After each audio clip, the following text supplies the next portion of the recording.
sa'yo, ano ang pinakamagandang bagay sa kulturang Pilipino? Para sa akin, yung pag-smile ng mga Pilipino, kahit na may problema sila, na maintain pa rin nilang mag-smile sa mga nakakasalubong nila, ganun.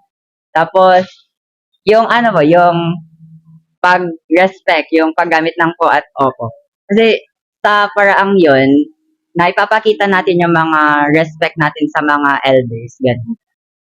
Thank you! Ma'am, bakit mahalaga ang komunikasyon sa inyo? Mahalaga ang komunikasyon upang maiparamdam natin yung mga nararamdaman natin sa mga tao sa paligid natin at mahalaga ang komunikasyon upang maintindihan din natin yung mga tao or mga bagay-bagay na gusto nating intindihin.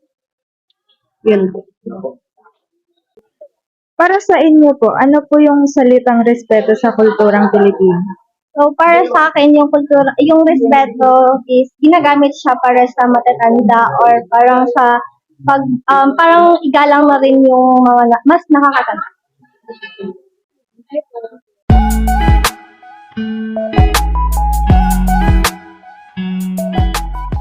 One eternity later.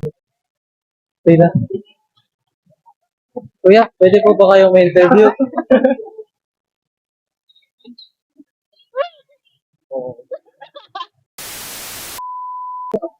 Kailangan ba natin aralin ang dialekto ng ibang tao na nakapaligid sa atin? Oo o hindi? Bakit po?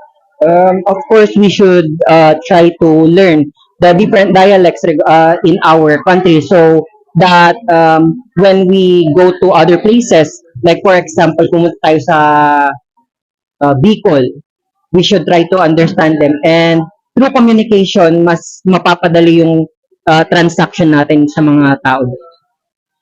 Thank you po, sir. Thank you. Hello sir, good afternoon. Bilang isang Ilocano, ano po ang iyong may pagmamalaki sa wikang Ilocano? Pwede mo po ba itong ibahagi sa amin?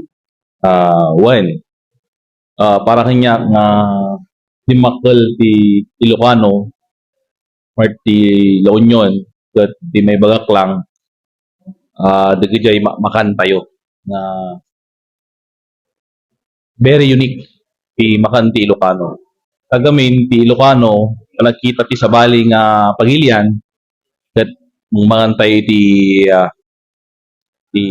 parang takki ti kalding wenno takki ti baka.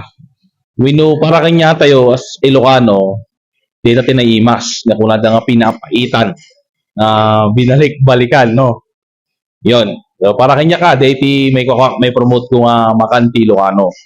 No mapalasan ti sa bali nga culture that ma-appreciate da lalo na inculturate da jay food tayo that datati tatak tayo Ilocano. Naimas ti mangan isop ti Ilocano ti kwan puspos kung kunana ti wati kalding nya pinapaitan. Diyaman na klonay ti gundaway nga panag interview nyo kanya. Nagyaman na. Mabuhay ti Ilocano. 2,000 years later. Ano ang kahalagahan ng kultura sa ating buhay?